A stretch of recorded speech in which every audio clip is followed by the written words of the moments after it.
Hi friends, இன்றைக்கி நம்ம வீடியோவில் என்ன பார்க்க போகிறோன்னா கெப்பாசிட்டரோட சார்ஜிங் அண்ட் டிஸ்சார்ஜிங் எப்படி ஆகுதுன்னு இன்றைக்கி நான் உங்களுக்கு காட்ட போகிறேன்.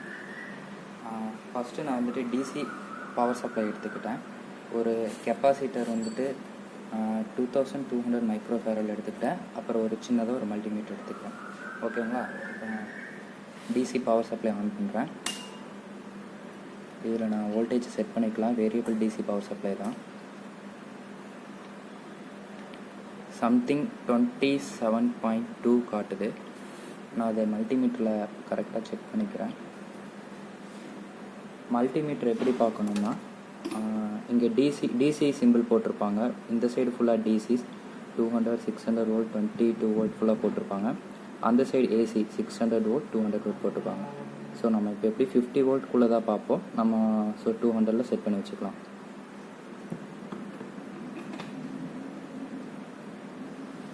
இப்போ நான் டிசி சப்ளையோட பாசிட்டிவ்லேயும் நெகட்டிவ்லேயும் வைக்கிறேன். ஸோ இதில் பார்த்தீங்கன்னா தெரியும். ஸோ அங்கே 26.7 காட்டுது, இங்கே 28 காட்டுது. ஸோ 28 தான் கரெக்டான வேல்யூ. அந்த டிஸ்பிளேல சம்திங் எரர் இருக்குது. ஸோ அது ஒன்றும் பிரச்சனை இல்லை. ஸோ இப்போ நான் வந்துட்டு அந்த டிசி பவர் சப்ளையோட பாசிட்டிவ் எடுத்துகிட்டு கெப்பாசிட்டரோட பாசிட்டிவ் வைக்க போகிறேன். கெப்பாசிட்டரோட பாசிட்டிவ் பார்த்தீங்கன்னா இந்த சைடு ஃபுல்லாக பாசிட்டிவ் கொடுத்துருப்பாங்க. சின்ன கெப்பாசிட்டர்ஸ்லாம் பார்த்தீங்கன்னா அதில் ஒரு லெட்டு பெருசாக இருக்கும், இன்னொரு லெட்டு சின்னதாக இருக்கும். ஸோ பெருசாக இருக்க லெட் பாசிட்டிவாகவும் சின்னதாக இருக்க லெட்டு நெகட்டிவாகவும் யூஸ் பண்ணுவாங்க. ஸோ இதில் வந்துட்டு நமக்கு பிரச்சனை இல்லை. இதுலேயே நமக்கு +ன்னு போட்டாங்க. ஸோ பாசிட்டிவ் எடுத்துகிட்டு நான் பாசிட்டிவ் வைக்கிறேன். ஸோ நெகட்டிவ் எடுத்துகிட்டு நான் நெகட்டிவில் வைக்கிறேன். ஓகேவா? இப்போ நம்ம மல்டிமீட்டர் செக் பண்ணி பார்ப்போம். பாசிட்டிவ் வச்சுக்கோங்க, நெகட்டிவ் வச்சுக்கோங்க.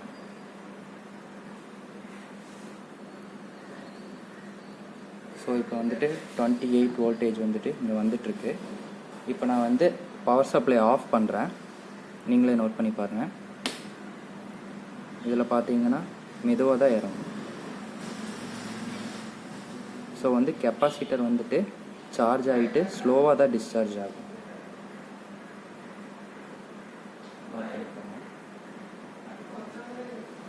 இப்போ நான் அகைன் ஆன் பண்ணுறேன் பாருங்கள்.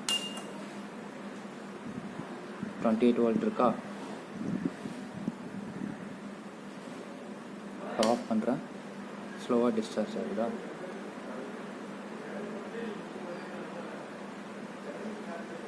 ஸோ இதுவே நான் உங்களுக்கு கெப்பாசிட்டர் இல்லாமல் நான் போட்டு காட்டுறேன்.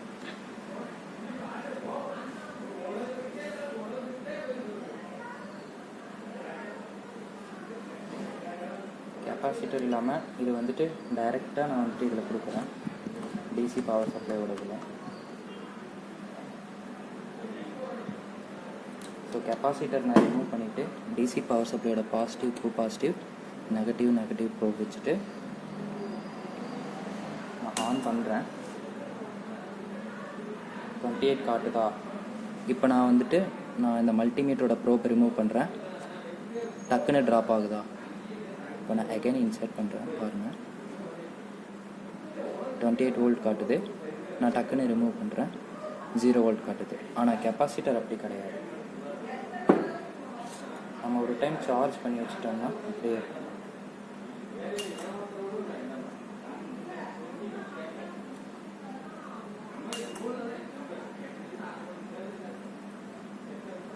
ஓகேவா? நான் ஒரு 10 செகண்ட்ஸ்க்கு நான் அப்படியே விட்டுடுறேன்.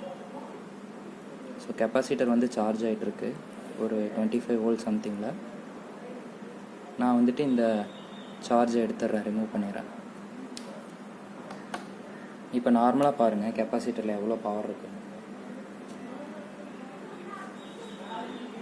ஸோ வந்து ஒரு கெப்பாசிட்டர் நம்ம பேட்டரியாக கூட யூஸ் பண்ணுவோம்.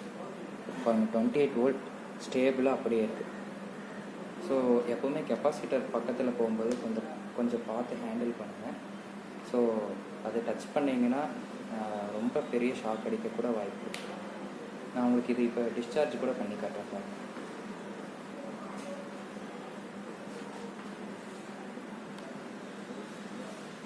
ஸோ ப்ரோபை ரிமூவ் பண்ணிவிட்டு நான் ஒரு ஸ்க்ரூ டிரைவர் எடுத்துக்கிறேன். பாசிட்டிவில் வச்சுட்டேன். அப்படியே நான் நெகட்டிவ்க்கு கொண்டு போய் டச் பண்ணுறேன். எவ்வளோ பெரிய பவர் வருதுன்னு பாருங்கள். ஒரு சின்ன ஸ்பார்க் வந்திருக்கும், பார்த்துருப்பீங்க. ஸோ எப்போவுமே ஒரு எலக்ட்ரானிக் போர்டை நீங்கள் ரிப்பேர் பண்ணும்போதோ சர்வீஸ் பண்ணும்போதோ இந்த போர்டில் இருக்க கெப்பாசிட்டர்ஸ் மட்டும் எப்போவுமே டேஞ்சரஸாக இருக்கும். ஸோ அதை மட்டும் பார்த்து ஹேண்டில் பண்ணுங்கள்.